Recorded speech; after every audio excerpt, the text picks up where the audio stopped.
of adaptation and inform public and private investments in vulnerable communities. Over the course of the last several years, the world's awareness of the need to adapt has grown. Devastating extreme weather events like Hurricane Sandy in the eastern US and Typhoon Haiyan in the Philippines, pervasive drought in northern Africa and the eastern US, fires in Russia and Australia remind us of the fact of climate change. On an average year in this new era, more than 1/5 of the people in the world are affected by climate change impacts. How do we respond? Informing investments and policies that save lives and improve livelihoods in the face of global shifts. The Notre Dame Global Adaptation Index, which is part of the Climate Change Adaptation Program at the University of Notre Dame's Environmental Change Initiative, is the world's leading index showing which countries are best prepared to deal with urbanization, overcrowding, resource constraints, and climate disruption like extreme weather events, droughts, floods, fires, and temperature and precipitation changes.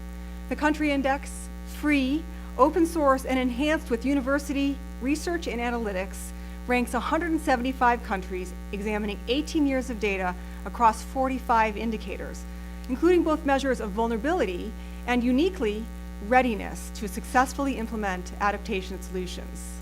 And now it is my pleasure to introduce my colleagues, Professor Jessica Hellmann, Director of the Climate Change Program at the University of Notre Dame's Environmental Change Initiative, and Science and Research Director for the Notre Dame Global Adaptation Index, and Professor Nitesh Chawla, Director of iCeNSA, the Interdisciplinary Center for Network Science and Applications, and the Data and Technology Director for Notre Dame Global Adaptation Index. Dr. Hellmann will discuss highlights of the 2014 release, and Dr. Chawla will discuss the new analytic capacities of this year's index. Dr. Hellmann? All right, well, thank you, Joyce, and thank you everyone for being with us this morning. I would like to point out some insights that arise from this year's index release, something we're incredibly excited about and features the capacity that the index provides, which is understanding the state of the world. So this year we're featuring what we call the ND Gain Leaderboard. So the 2014 ND Gain data show that Norway is the most prepared country for climate change. It's #1 in our ranking, and it actually has held this spot for 20 years. Rounding out the top 5, I always want to know the top 5, New Zealand, Sweden, Denmark, Australia. If we look at the top 20 as a whole, we can say they actually share a number of characteristics, and this is potentially informative and interesting. Many of them actually do face fairly moderate risks from climate change. They're exposed to a reasonable amount of climate change, but they also have quite a lot of capacity to confront that risk. For example, they have high access to amenities such as electricity, sanitation, and clean water. They then use these amenities to confront climate change. Also, these amenities can be indicative of their ability to deploy new capabilities that they may need in the future. Now, the leaderboard also tends to be less dependent on natural capital. They tend to have good preparedness for natural disasters, and in general, they tend to have good governance. And they also have social and economic infrastructure that they're going to need to implement new policies and technologies that are climate change adaptation. Also allow us to carry what-if scenarios, allowing policymakers and other stakeholders to explore how changes to certain indicators or individual indicators or a group of indicators can impact the overall standing. So before a decision could be made about investment or about resources, that could be evaluated on ND Gain Index directly. This also allows us to work with our partners to provide customized index to integrate in their workflow. And one of our goals is, we heard earlier in the morning in the panel as well, the open data movement. And one of our goals is to contribute and help advance the open data movement on this important topic of climate change adaptation. As a part of that, we will be releasing an open data API or application programming interface, so application developers all over the world can adapt or adopt or integrate our data. We are also gradually enhancing the website to incorporate our analytics tools. With this new release, we are also providing new visualization capabilities that can allow you to look at group of indicators, group of countries, and see different visualizations trending over time, because it is a time-changing scenario as well. New tools will be released in the future, which will let the users generate customized indices, introducing weights to indicators that might be more relevant to different stakeholders, and linking our index with their other decision-making tools. We hope NDGain is part of the core arsenal of decision-making at different organizations all across the world. In closing, I would echo what my colleague Jessica said, that adaptation is an evolving concept, and our understanding of climate change and risks it presents are constantly improving with better research and better data and models, and with meetings like these, where we walk away more educated and more aware of the pressing issues. So it is our duty to utilize the latest in our knowledge about climate change adaptation, the latest in the sources of data, and the best analytics and technology we can come together to enhance our understanding of this topic. And with that, I would pass the mic back on to my colleague, Joyce. Thank you. Great, thank you so much, Dr. Chawla. So overall, the index data suggests where every sector needs to invest to shore up markets and innovate, improving livelihoods and saving lives in the face of global shifts. I think a statement from Norway's Minister of Culture and Environment, Tein Sundtoft, in response to their leaderboard status is in order. He says, "I am pleased to see this acknowledgement of Norway's ongoing efforts to address the effects of climate change. With Norway's long coastline, tall mountains, and varying terrain, weather, and climate affect almost every facet of daily life here, and have done so for millennia. This means that Norway has a long history of dealing with extreme weather events. We still have work to do and will not make the NDGain Country Index acknowledgement a reason to rest in our efforts to prepare for climate change. Knowledge has been and continues to be at the core of our approach to climate change adaptation, and we are intensifying our efforts both to gather knowledge on climate change and adaptation and on spreading that knowledge to the municipalities and other actors who are responsible in adapting to the effects of climate change. So we will continue to work with the international community to address climate change and the challenges it presents to all of us, as will the Notre Dame Global Adaptation Index. In the lead up to Lima, the Conference of the Parties next month, and Paris's COP in 2015, and in the face of growing risks to value chains and with a global marketplace ripe for innovation, leaders are looking for information.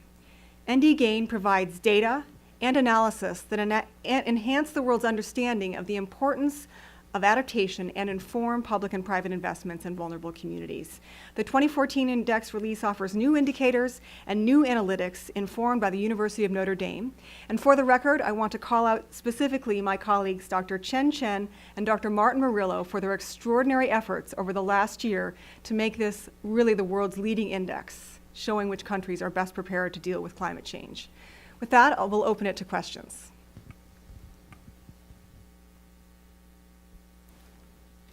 Brent here?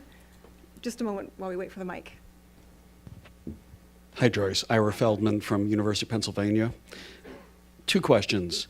One relating to the top of the list and one relating to the bottom of the list.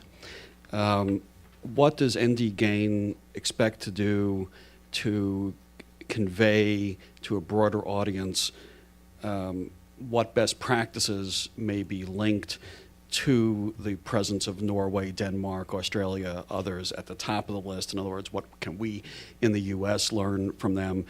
And I guess the flip side of that question is, what does your group expect to do to bring attention to those at the bottom of the list where there's probably the gravest concern with respect to building capacity and climate finance?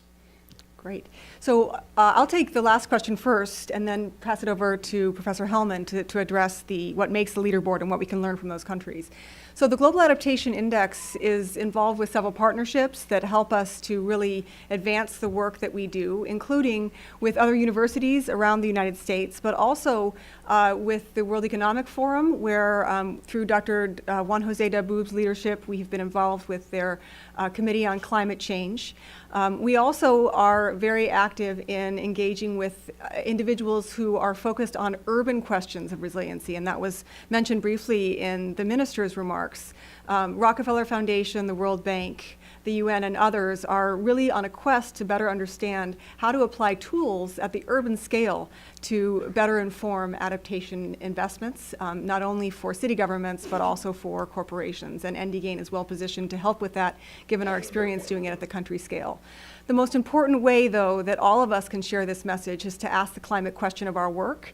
And that's a really important feature of what NDGAIN does. As a free and open source tool, we don't necessarily suggest to you what it is that you need to do specifically. We offer you insights in the index by showing which of the 45 indicators are, for any particular country, are thriving and which are their worst scores, to suggest where you should best apply your resources. Yeah, I would add, when you look at the leaderboard, and I suggested that just because you rank number one, and as the quote also indicated, it doesn't mean that you don't have action to take. But the way that NDGAIN is structured, it points specifically to the capacities in individual sectors that are relevant to climate change adaptation. So I think you can look at the leaderboard, and countries that are elsewhere on the list can say, what are those capacities that we need? What are the factors of readiness that we can build upon? So I think they serve as role models, if you will, in specific areas. And sometimes that's not so simple as just to say they're the developed countries. When you look in at NDGAIN, you can find strengths and weaknesses that do not just correspond to the status of economic development. And I think NDGAIN provides those opportunities. At the bottom of the list, similarly, you can find some lights of hope, if you will. I mean, we need to emphasize that the countries near the bottom of our list have considerable vulnerability and sometimes low readiness. In fact, circulating around is a visualization that illustrates that, points to Africa as an area of particular concern. But at the same time, there are countries that have made significant progress in recent years. And those provide opportunities for investment and places where we can sort of redouble those efforts. Yes.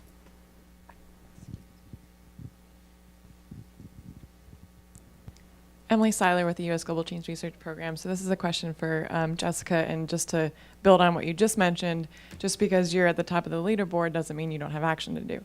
So how are the top leaders transferring knowledge to those that aren't as, they don't have the adaptive capacity as they could? And also, how are you empowering those top leaders to continue taking action and continuing to be leaders at the top? Yeah, so I guess I would say this, that the Global Adaptation Index is about providing information that is actionable and should influence decision makers. And so in terms of helping a particular country to better understand what they should do around adaptation, what we use is the power of information. So in the case of, and that information, by the way, is information that you could look at in terms of trends. So over 18 years, you can see that the U.S. has had moments where it's really struggled in some of its indicators. Just because you're with the US GCRP, I'll mention. And in fact, you can also see then that other countries have gained on us. We've moved from 6 to 10 over the course of the last 18 years, and now we're back up again after a dip in the mid-2000s. And I think that those dips are illustrative, actually. And one thing you can do within the Global Adaptation Index is to understand better what happened during those dips. What was it that caused a decrease in the NDGAIN score? What indicator forced the country to be less prepared and less resilient? And I think we'd have to let the countries speak for themselves about what they're doing to, help others reach their status. But here we are sitting before you today talking about the leaderboard. And in part, that's the power of data and information, to say, here's the story that could be told, and to call upon that leaderboard to show the rest of the world and to demonstrate, to bring others along the NDGAIN list forward. So our information helps probe and stimulate that conversation. And that's, both the questions and the responses sort of underline the fact that the key goal of NDGAIN being an open and transparent index, where why a country is ranked in the top 20 or why a country is ranked in the bottom 20, that's completely accessible, that's completely transparent. And even with the capability to do the what-if scenarios, aspiring countries could say, what are the sectors or what are the indicators that we could potentially change, that we could have the power of driving some investment in to get better at. and what would that impact on our ranking be? And that's where what we strive to be as an NDGAIN, as a place where decision makers can converge, interact with the data, interact with the analysis, and know exactly what data is driving their ranking or their score. Next question. Yes.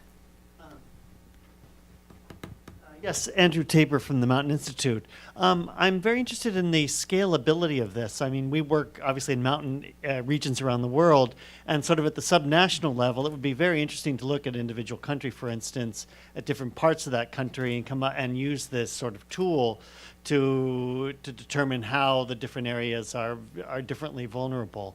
And I wonder if you could speak to that a little bit, about its applicability at more local levels, or picking it up, for instance, ourselves as an analytical tool to look at mountains versus other regions in certain countries. I'll start and then you can. This is sort of the next frontier, if you will, for NDGAIN. It works, I think our indicator, one of its strengths is looking at moderately sized countries. But when you go to look at large countries or countries that have a high degree of heterogeneity, it's more challenging to think about what the national index means at the local level. Of course, I still think it means quite a lot. For example, it informs a lot of the policy environment, which is very important on the readiness side of NDGAIN. So country level is meaningful, I think, in many dimensions of adaptation. But adaptation actions are local, and there's a considerable variation. In our new release, there are a number of indicators that are directly scalable. So we're starting there. In exposure, those data derive from global climate projections, for example, in many cases. Those, we actually compile them at the country level to produce a country index. So we're starting with those indicators. Some other indicators present a challenge because they are collated at the national level. So we are pursuing a variety of research avenues right now to see if we can gather related or proxy information at a smaller spatial scale. Our other approach is to pursue individual projects with partners in specific regions to test out if our recipe, if you will, our theory about how to measure adaptation can be populated at local scale. So that's our current approach. Presumably we'll have more to say about that. The next meeting. Yeah, exactly. Nitesh, do you want to add to that? I think Okay. did wonderfully. Thank you. Other questions? Right here, Dr. Boob. If I can, I want to congratulate you, and also perhaps in reference to the two questions that were done before, I had the opportunity of serving in my country for many years, including as Minister of Finance, and we have a former ambassador of the U.S. to my country, El Salvador, here as well.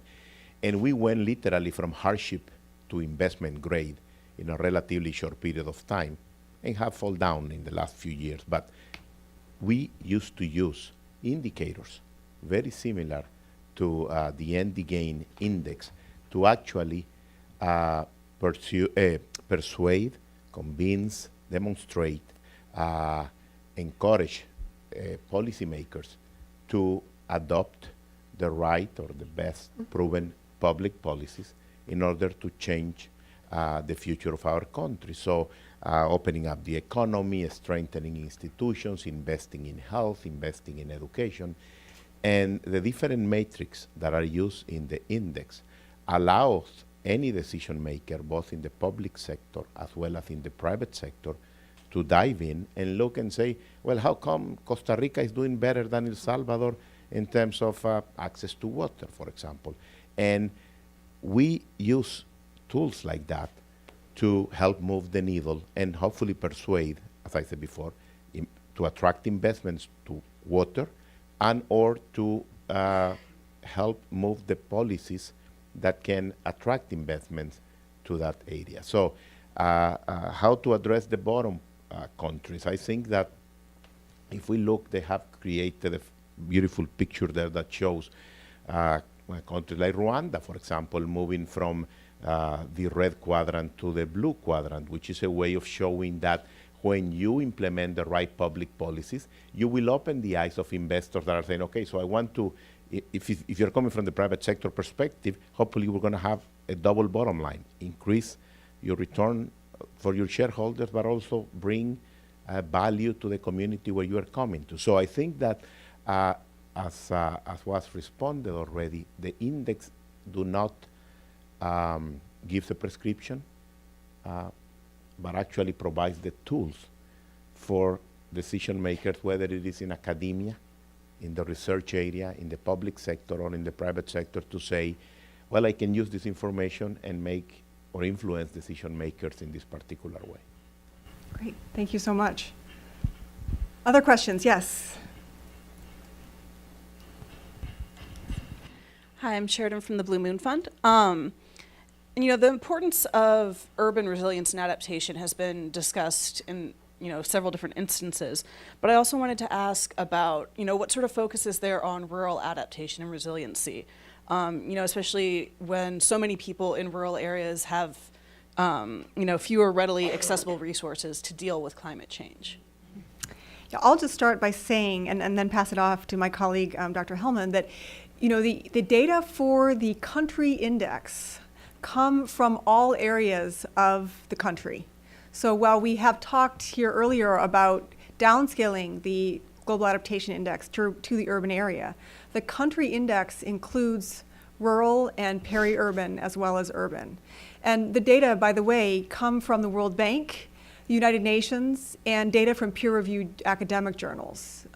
So we are looking at comprehensive information across the entire geography of countries when we do the scoring for the Global Adaptation Index.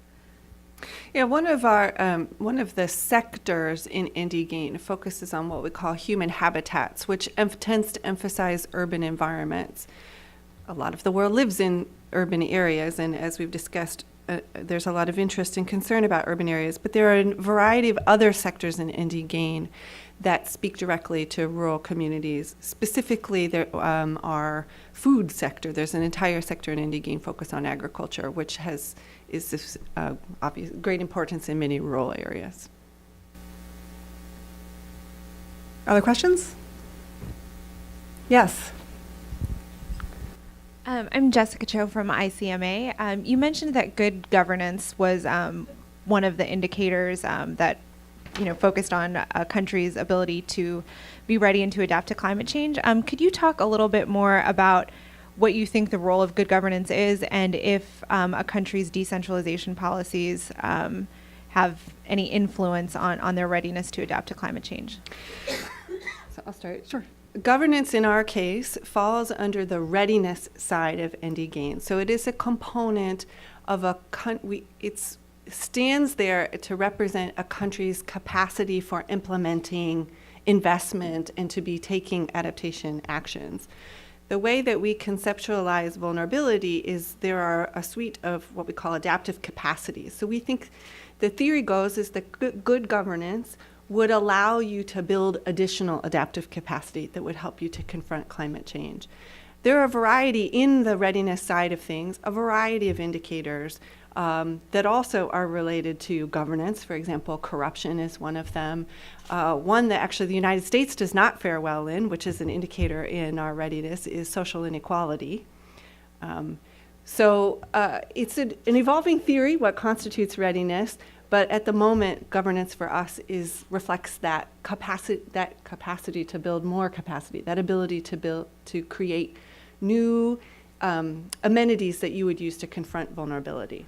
And I would just add that, the Global Adaptation Index is meant to be used by a variety of different stakeholders. And so, of course, the government is one of those stakeholders, and so is the development community. But we're very, very unabashed in wanting to be sure that the corporate sector has information that they can act upon, because, in fact, they are in the heart of the innovation space and the risk space as it relates to resiliency. And most corporate leaders are not actually kept up at night by extreme weather events or by urbanization or natural resource constraints. The things that keep them up at night have to do with their talent and have to do with their capital assets and have to do with the governance in the countries where they work. And so for us, we feel it's very important to be sure that the vulnerability and readiness equation is looked at in toto, and we offer the index as a way to really inform further questions that leaders might answer as they grapple with not only the governance questions, but also what the implications are for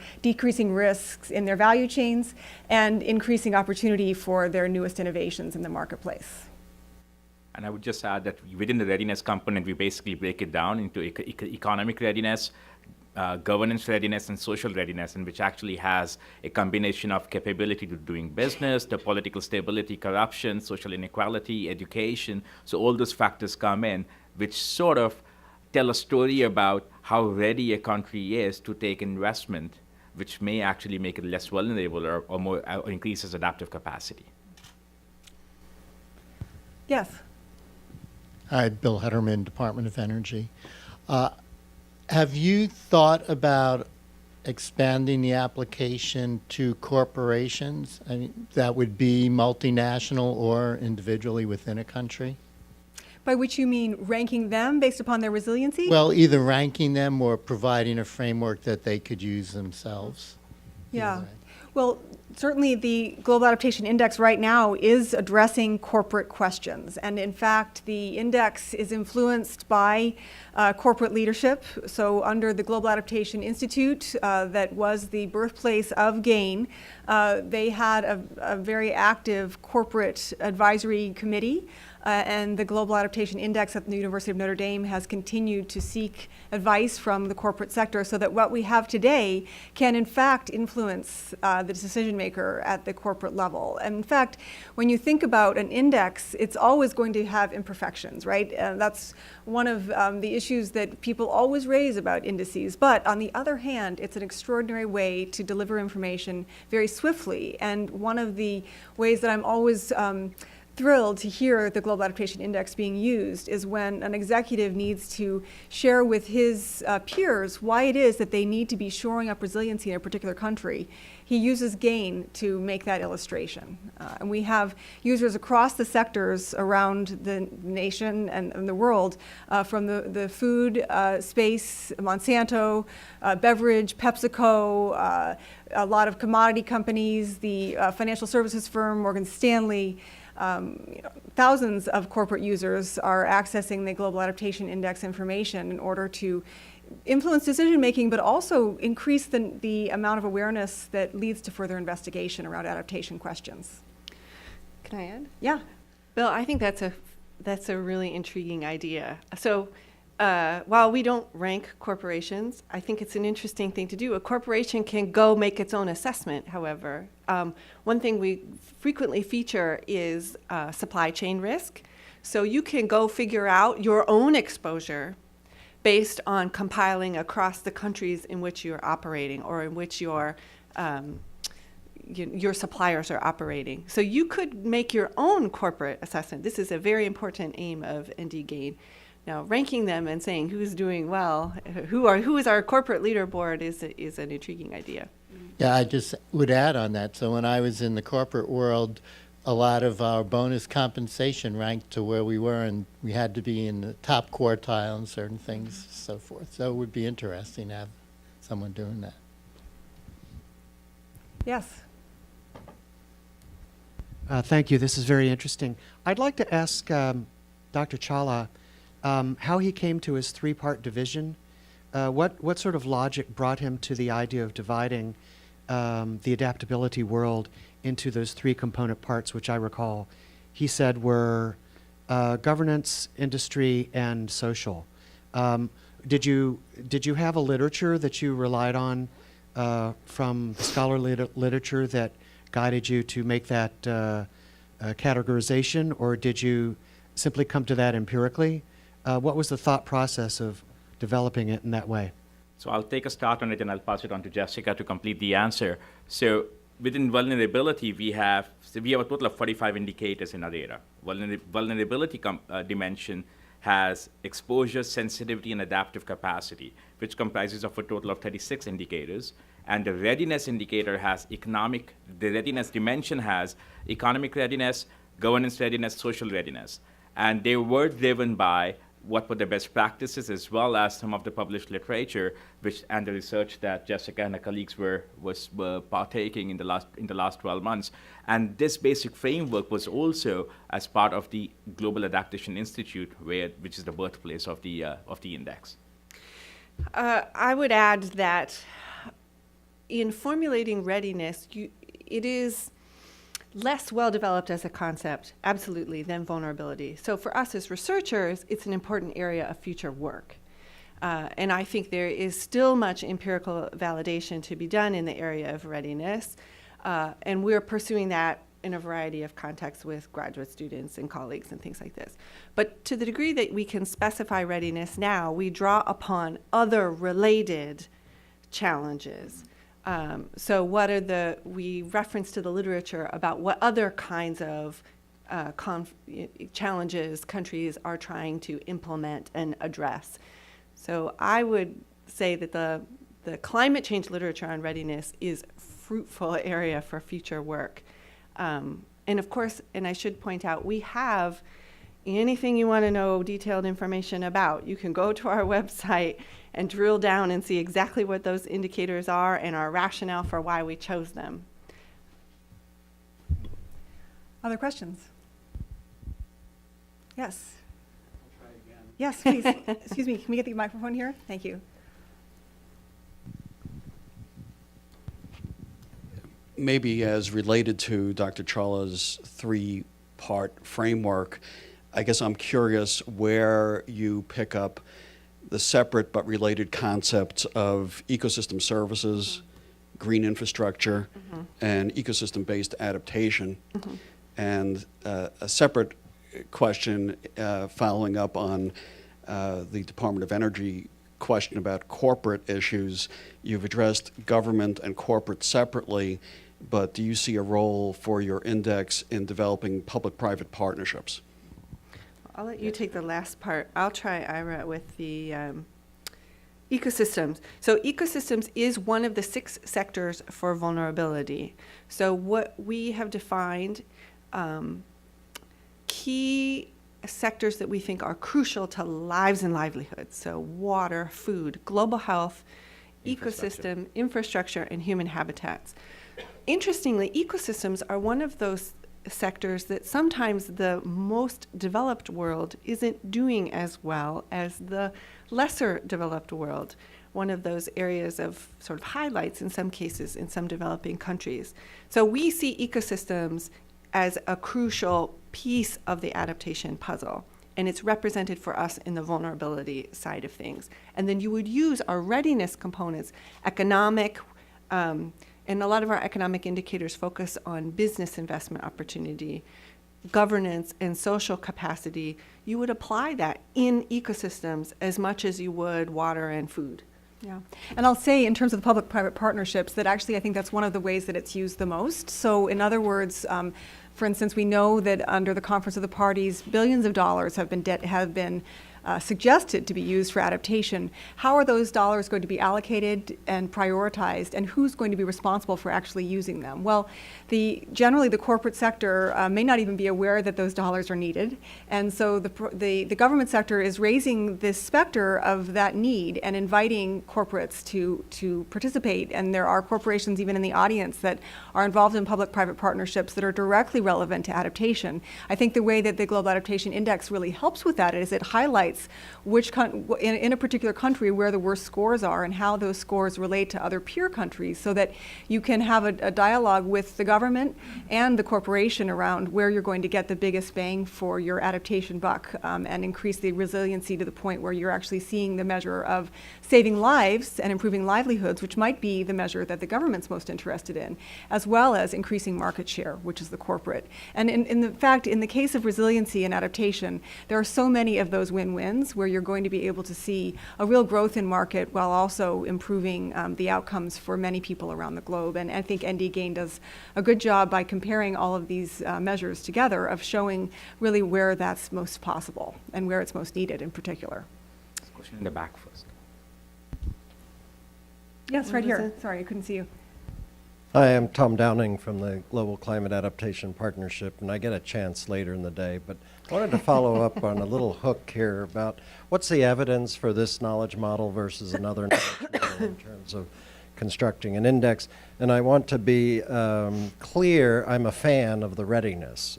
The vulnerability is a tough game, but the readiness is just brilliant, and nothing should be critical. But looking down the road, say 2 or 3 years, the question I have is whether you can convert from this relative score to something that has benchmarks and targets and is an absolute score. And there are two reasons I'm interested in that. One is it's a different model for the knowledge, so you have to have some evidence base. But it also gets you out of the race to the bottom. So one of the things that I live in England, and I probably have it all wrong, but the coalition government a couple of years ago said very clearly, we do not want to be ahead of the game on climate change. We want to not be on the leaderboard anymore. We don't want to be out in front of Europe. We want to race to the middle. And I thought that was not really a good idea. And then Standard & Poor's has started looking at the bond market for sovereign credit, in which case they're going to start assigning value to an absolute score, not a relative score. And so it's sort of, you know, there's a game that's a much bigger value in terms of having a scorecard that actually has some credibility.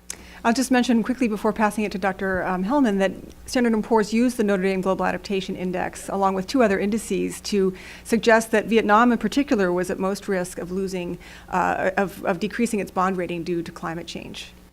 And we should be clear, ND Gain is an index. It's a collection of indicators. So it does have quite a lot of value in relative. It tells us something about trajectories, who is going up, who is going down. It can also be, I would argue, an important part of a model that would make specific predictions or tell you how to get from point A to point B. So it's more the former than the latter, but I think it has great opportunity there. But specific to your point about benchmarks and absolute scores rather than relative scores, we are moving in that direction. And this year in this release, we have defined benchmarks for every score. So in your absolute score, you can see in any individual indicator how the distance between an individual country and the benchmark. In some cases, that benchmark makes sense. It is actually what you're striving for, child malnutrition, for example. In other cases, we have we use the leaderboard concept as a stand-in. So what are the best countries achieving in this particular indicator? So it allows the possibility of measuring an adaptation gap, which could be useful in prioritizing some investment or holding individual countries, say, accountable to progress in that absolute score. So I think that's a brilliant point. Thank you. Exactly. I second Jessica's opinion on that. So, and what I would also like to add is we're also considering looking at each sector and scoring each sector individually for a country. That's sort of, and ranking within the sector or creating a absolute ranking about a sector for a country. So it gives more of a driver from that perspective. So that's part of our ongoing discussion and research, but we do have a collection of data going back several years to really start looking at what kinds of scoring mechanisms do make sense to drive that kind of a decision making. Thank you. Another question in the back, and we have time for 2 more questions. So There's a question here as well. Just a second, in the back. Yeah. Thanks very much. I'm Pete Epanchin with the USAID Global Climate Change Office. I'm wondering whether the indicator includes an assessment of a country's data sharing policy. For example, whether a country shares data generated by its meteorological services, and it seems that an indicator that gets at this would be actually very useful for corporations who might be interested in assessing the risk in terms of their future investments. That's an excellent point, and that's something which we have been discussing as well, is how do we rate the provenance or credibility of the data source that's actually so right now we do get data from, say, aggregators such as World Bank, Food Agriculture Organization, Millennium Development Goals Indicators, peer-reviewed literature, and all of those. But they are collecting data from different countries and different sources as well. So we would like to be able to get to a model of where we are attaching credibility, reliability, and provenance scores on the data itself. So one knows that for this country, these are the data caveats to know about on how good the data sharing policy from that country was. But as of now, we're relying on these organizations as the primary data sources to build on. And another question here? Yes. Hi, Jim Roberts. I edit the Rule of Law section of the Index of Economic Freedom at the Heritage Foundation. I wonder, what weight does the ND Gain Index assign to secure property rights and for protecting and improving environmental standards in developing countries? Thank you. We don't have a property rights indicator in the index currently, and I will say that we actually, as Dr. Hellmann mentioned earlier, we are constantly under investigation ourselves around what the right readiness indicators are. One of the key issues, of course, around choosing these indicators is that they need to be time series, they need to be verifiable, and they need to be apples to apples comparison across countries. So that actually has made it somewhat hard to find some readiness indicators to answer some of these questions, because certainly some of those issues that you raised there are definitely core to what we would consider part of being a prepared country for adaptation or for climate change. So. Well, that concludes the formal press event. I encourage all of you to ask the climate adaptation question of your work and to dig into ND Gain. And you will likely find new insights and avenues for investigation with a dash through the newly minted 2014 Country Index, which is available at index.gain.org. And for those of you here in person, there are terminals just outside, and Dr. Murillo, Dr. Chen, and any of the other team members are very happy to walk through the index with you as well. So thank you so much for joining us, and we'll adjourn to lunch in the dining room across the hall. Thank you. Thank you.